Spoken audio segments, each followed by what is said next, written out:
welcome. You're on to Aspheric TV, and this is the morning newspaper briefing. My name is Dabur Gift. This is the program where we bring you front pages of Nigerian dailies, and we get to discuss them later in the show with our guest. I'll start off with the Nation newspaper. It says here, federal government plans salary raise to cushion inflation effects. Oshomole knocks governors not paying 30,000 monthly wage. Bishop Kuka, I paid 30 million naira ransom for my priests. Evans jailed 21 years for kidnapping and collecting $420,000. Prudential Zenith's life insurance profit hits 1.3 billion naira. NDLEA seizes 193 billion naira drug in raid of Lagos warehouse. The Nigerian Tribune says ASUU strike, students protest ground activities at Lagos Airport. Reps raise alarm over plot to sink Nigeria through fuel subsidy. Say we are subsidizing neighboring countries. Placeholder running mates. Court strikes out PDP suit against Tinubu and Obi. Anxiety as INEC unveils final list of presidential National Assembly candidates today. Commission dismisses claim of 7 million disenfranchised Nigerians. World leaders witness Queen Elizabeth's grand burial. Also, NDLEA busts cocaine warehouse, seizes 193 billion naira worth of drugs in Ikorodu. Evans to spend 21 years in jail for kidnapping. At HID, Awolowo's memorial, cleric bemoans neglect of youth's future. Demands state of emergency on education sector. The Daily Trust newspaper says ASUU strike, FG under pressure as students ground Lagos airports. Domestic foreign airlines suffer delays. Bajabiamila meets Adamu ASUU leaders today.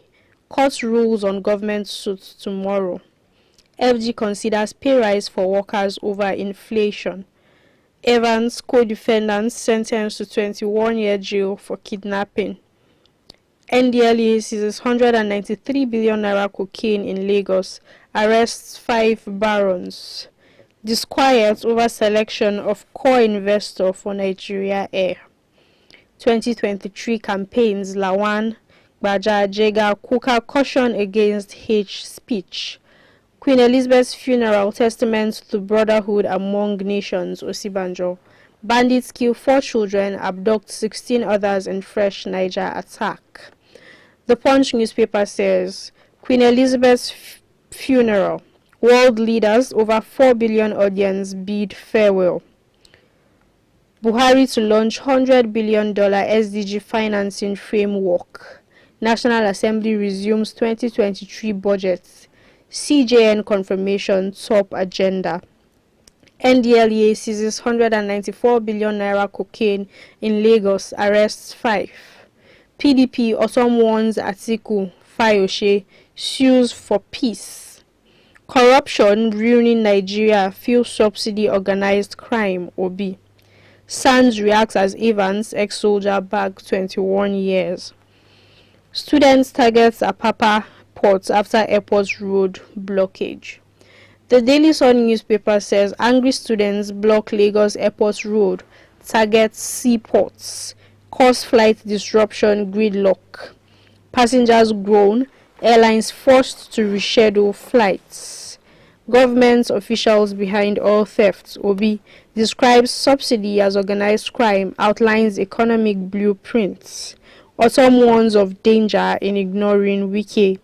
Blames PDP leadership for lingering eternal crisis. Court dismisses PDP suit against Tinubu, Obi over placeholders, deputies. The Guardian newspaper, it says here payment of fuel subsidy is organized crime, says Obi. Also tributes, tears, prayers as world bids Queen Elizabeth II goodbye.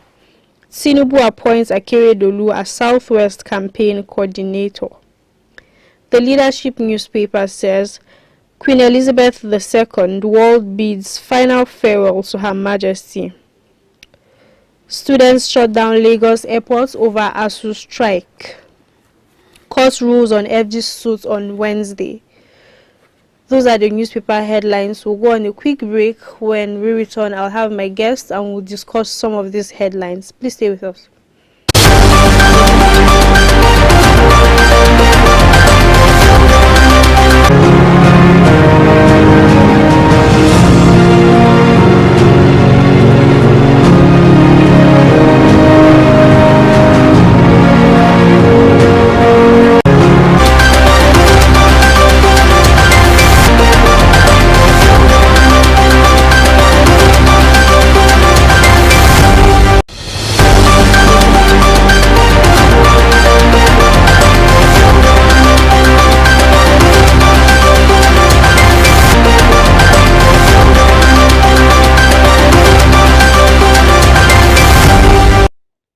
Welcome back. I have my guest here with me. Welcome on the program, Mr. Mustafa Abdul Malik. Good morning. Good morning, Gift. Let's start off by discussing I think the issue that made it to almost all of the front pages of the newspapers, which is the ASUU strike, the lingering strike, and then the students took matters into their hands by leading a protest yesterday, blocking the Lagos airport, causing gridlock, nobody could pass, and then lots of flights were delayed. Do you think this is a sensible way to pass a message across to the government, and are there possibilities that the government will actually take the students seriously based off these actions? Well, just like an angry person, when someone is aggrieved and is being pushed to the wall, there is no two ways about it. He cannot move further, backward, and certainly he will push forward. And that is exactly what is happening now with the Nigerian student. They have endured 1 month, 2 months, 3 months, up to 5 months, and now they are in the 7th month, meaning they have lost a complete session. Who will take that? You understand? You now discover that the people in government, the people at the helms of affairs, they don't care because their children are not involved. If their children are involved, certainly they must act. But as it is now, the students, they have started their own. They started from blocking of highway, from the highway now to the airport, and from the airport now, where now one of the dailies is now saying that they are going to shut down the seaport. It means they are going to touch the critical aspect of the nation's economy. If they do that, it's okay. Well, you ask a question whether they are taking the right step. Which other step do you want them to take? They have recall that they have endured for good 6 months and nothing happened out of it, other than every day they keep on hearing about negotiation, our federal government meeting with ASUU, and nothing comes out of it. Probably this is the only way they can do, and the government now will now feel the impact. For instance, yesterday it's been reported that several flights were being missed, several persons, both local and international, were being affected. If they should continue like this, eventually government would listen to them, because government must do something. They cannot continue to remain like this. The parent that they are paying the school fees, they are feeling it. The student themselves too, they are feeling it. Let's even look at it critically. Someone who is 20, by the time he's going to graduate from the school, it means he will have additional 1 year on 1 year. And when he's going to the labor market, the requirement they are given is that in some instances of the employment, they will say someone that is above 23 is not eligible to apply again, and 25. You understand? So that is the scenario that we have found ourselves here. These students, they are not ready to sit down again and listen or watch the federal government toying with their destiny, and that is exactly what they are doing now. They are going to pressurize the federal government to act accordingly.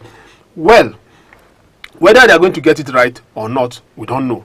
But from our own angle, we now say that, look, government should be careful, because anything that will involve mass protest now, it doesn't all go well for us, because we saw it during the NSAS, how it ended. It didn't end well.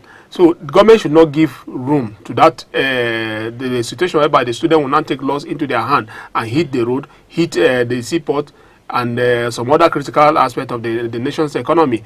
Recall that today now we are dealing with insecurity at a very high rate. We don't know who is who. A situation whereby a student now said, okay, they are hitting the road, they are hitting the seaport, the nation's seaport. Other hoodlums could take advantage of that, and they could cause mayhem. Government should avoid that. Hopefully the government listens to the cries of the students. Yeah. The presidential candidate of the Labour Party has accused the government, saying government officials are behind oil theft. And then he has also said that fuel subsidies like a ploy devised by the government officials to steal, basically. What are your thoughts on this statement? Well, we all know, all along we all know, for instance, for the past 2-3 weeks, you now discover that there is this kind of hot accusation between customs, NNPC, Nigerian Navy over the oil theft, to the extent that the Nupeng and the Pengasin embark on a protest over that. Well, everything about oil theft is organized because it's beyond the level of saying, okay, the hoodlums in the Niger Delta go to the creek and bust the pipeline and siphon the crude. It's beyond that. This is an organized theft. Only recently, Nigerian Navy now raised alarm that, look, and a ship, super tanker from Portugal, is it Portugal or Poland, that came into Nigerian waterway to load from around the Bonny axis, to load crude from around Bonny axis, and they were being chased and they ran away to Equatorial Guinea. Eventually they were being caught. This is an organized crime. It's not something that is being done by ordinary persons. It's something that is being done in connivance with NNPC and some high-ranking personnel within Nigeria. Well, Peter Obi is right. It's an organized theft. The other aspect that he talk about is the aspect of subsidy. All along, both IMF, both World Bank, and even within Nigeria, we are now seeing it that, look, the subsidy is taking the large chunk of our revenue. For instance, in 2022, 4 trillion naira was budgeted to for subsidy.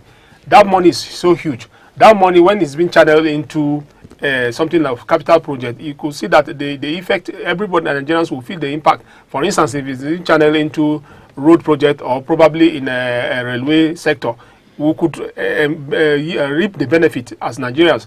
But it's been going into subsidy. Again, everything about the subsidy is being shrouded with secrecy. Nobody knows the amount of oil that we consume daily in Nigeria. Even an NPC cannot give you tentatively that, look, this is the amount of crude oil that we consume in Nigeria. And since we don't know the amount, you now discover that government is now paying hugely in the name of subsidy. It means that between the accurate amount of fuel that we consume here and the bogus amount, certain amount of money is being involved, and that amount of money that is being involved, that is why you now discover that subsidy will continue to remain. Well, all around the world, if you observe very well, the government gives subsidy. It's not like the subsidy itself is bad.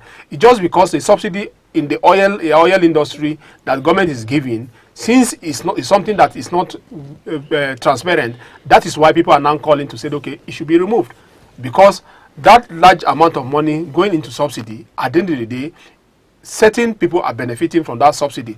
That is why everyone is now calling to say, okay, the subsidy should not stay. But if the subsidy is removed, eventually Nigerians are going to pay high cost for it. We just have to have a kind of a debate around it so that we know what we are doing. We shouldn't be a situation whereby government will now say, okay, fine, we have removed the subsidy. Since we have removed the subsidy, it means let the forces of demand and supply determine the price of fuel in Nigeria. And when we're talking about the forces of demand and supply, it means that marketer that is going to say, okay, I'm bringing my product. This is how much I'm going to sell it. It means Nigerians will have to pay extra more. So Nigeria now, what we should clamor for is a transparent process in the subsidy instead of total removal of the subsidy. That is what we must tell ourselves the truth. That would be a much better route to take. Yeah. Moving on to drugs and then the whole fight against drug abuse. The NDLEA has seized 193 billion naira worth of cocaine in Lagos, precisely Ikorodu. What are your thoughts on this? That is a very huge catch by the NDLA. Though we should tell ourselves the truth, Nigeria is not like the consumer nations. Based on the report, the warehouse that was busted, the consignment there, they were meant to be transported to other parts of the world. All along, Nigeria has been like a transit point. Even Nigerians that are into the drug dealing business, It's not like Nigeria is not just like a carrier to say, okay, they'll stop over, move from here to another part of the world. Well, we should commend the NDLA for, we should give them kudos for that work. It's I don't think that just like that. It's because of a credible intelligence report that they have gotten that they were able to like tame this. And another thing again, you understand that if you understand how drug trading works, you now discover that drug dealers are trying to like checkmate one another. It's either you cheat on me. When you cheat on me, certainly they'll blow that whistle and you'll be nabbed. Well, we commend NDLA for this catch. It's a very big catch. It's not a small catch. Well, we commend them. They should do extra work more, because beyond the aspect of international drug dealing here and there are some other ones that we neglect here, like the issue of drug addiction in Nigeria. You now discover that there is a link, there is nexus between drug consumption and the upheaval that is happening in our society today. Virtually, if let's take the issue of banditry, you now discover that virtually all the bandits are drug addicts. You now discover that what aided their crime is this aspect of this drugs they consume. The introduction of drug. Even the murderers, even some other aspect of social vices in our society has some traces of drug abuse. NDLA, they should step it up. They should step up their campaign. The campaign in this case now, it's not like they must wait until they make an arrest. No, they should take the campaign to the religious houses, churches, mosques, so that they partner with them and sensitize Nigerians against drug abuse. A lot of people today are dealing with the issue of mental problem due to drug abuse. NDLA, they should step it up beyond that. They also arrested 5 barons. Do you think that is enough, especially with the amount of money that is linked to the whole thing? Well, the drug barons too, they are part of the society. I think among the 5 persons, one of them is a foreign national of a Jamaican origin. That tells the kind of the system we have here. You now discover that a lot of people are now given visa into Nigeria. What are they coming into Nigeria to do? These are things that we must ask that questions. Nigeria should not be like a dumping ground whereby every Dr. Mahari will step into here. The 5 barons, well, they are Nigerians. 4 of them are Nigerians. Those ones that are Nigerians. The fact is that the process, our laws, permit everyone to go out and carry his lawful businesses here and there. So, but it's only beneath the surface that I now discover that some people are hiding, some people are masquerading a certain thing, while behind the scene they are doing something else. It only requires information from the society, information from the general public to aid the security agencies to act and do their work well. In this case now, I believe that is exactly what happened, because Ikorodu is not part, it's in Lagos, but it's not within the city center. You know, I believe that the society, the vigilant eyes now provide NDLA with that information that aided them to make this arrest. So basically, we all have a role to play in the fight. Yes, it's everybody's responsibility. It's not something of we should leave it to NDLA alone. Although the NDLA is supposed to initiate the process to say, okay, look, partner with us so that we achieve this. Still on the issue of crime, remember Evans, the kidnap kingpin? Yeah. He has been sentenced alongside his other... Exactly. They've been sentenced to 21 years in prison. Well, it's kudos to the judiciary, but it drags for too long, because this particular case has taken almost about 5 to 6 years now. Exactly. Dragging its feet. So it's eventually justice is served, but it's not enough. If it's something that, look, under 1 year or 6 months, the prosecution is being carried out, you now discover that it makes more sense. Because what is the essence of law? The law is there to deter other criminals from perpetrating act of crime. So a situation whereby it drags for so long like this, a lot of things can happen. It's just because this particular one attracts the attention of everyone. That is why we could follow the case up to this logical conclusion. But the judiciary is supposed to like prone itself of we need a kind of a judiciary reform whereby criminal justice administration will be dispensed within shortest period of time. Only if we can do that, you now discover that will that deter other criminals from perpetrating act of crime.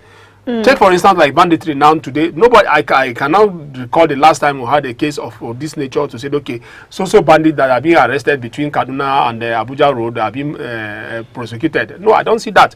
So we don't know what is really happening within the judiciary system. Is it that the fault is coming from the judiciary, or is coming from the police, or the other sister security agencies that are supposed to like prosecute cases? We don't know. So, but what we are saying now is that, look, the criminal justice administration should be transparent, should be more speedy resolution of cases. We should see that. When we see that, we now discover that people will now be afraid of their action, especially criminally intended persons will be afraid of their action. Evans case dragged for almost about 6 to 7 years now. Okay, let me say like 6 years now. No, which is not supposed to be so. It's just as you have said, despite the delay, justice was still served in the end, and I hope that this goes to all others who are perpetrators of such crimes, eventually the system is going to catch the law. But eventually there will be the law will catch up. Arms of the law will catch up with them. Yes, exactly. Thanks for joining me on the program today, Mr. Mustafa Abdul Malik. My name is Dabir Gift. Thanks for joining us. Please subscribe to our YouTube channel. We are Aspheric TV on YouTube, and also follow us on all of our social media platforms. On Instagram and Twitter, we are Aspheric News, and on Facebook, we are official Aspheric News. Thanks for watching. Bye.